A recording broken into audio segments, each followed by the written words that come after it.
കോട്ടപ്പടി പഞ്ചായത്തിലെ പ്ലാമുടിക്ക് സമീപം കൂവക്കണ്ടത്ത് നാട്ടിലിറങ്ങിയ കാട്ടാനക്കൂട്ടത്തെ തുരത്തുന്നതിനിടെ ആനകളിലൊരെണ്ണം വനപാലകർക്കും നാട്ടുകാർക്കും നേരെ പാഞ്ഞെടുത്തു. ആനയുടെ ആക്രമണത്തിൽ നിന്നും നേരിയ വ്യത്യാസത്തിനാണ് ഇവർ രക്ഷപ്പെട്ടത്. ബുധനാഴ്ച രാവിലെ 7:30യോടെയാണ് സംഭവം. കാട്ടാന ശല്യം പതിവായ മേഖലയാണിത്.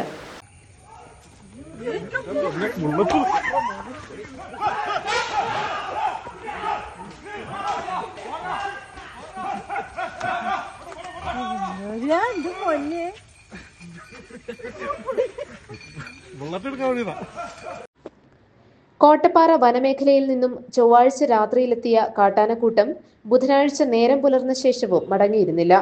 6 ആനകളാണ് സംഘത്തിലുണ്ടായിരുന്നത്. നാട്ടുകാർ അറിയിച്ചതനുസരിച്ചാണ് ആനകളെ ഓടിക്കാൻ വനപാലകരെത്തിയത്.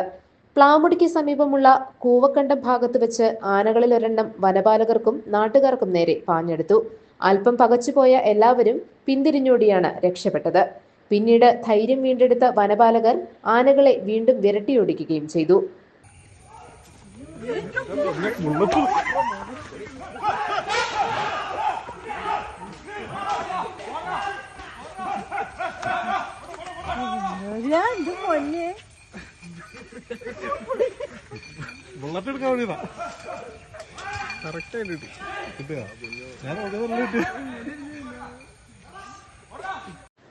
വനത്തിൽ നിന്നും 3 കിലോമീറ്ററോളം അകലെയുള്ള കല്ലുമല ഭാഗത്ത് ആനക്കൂട്ടം കൃഷി നശിപ്പിച്ചിട്ടുണ്ട്.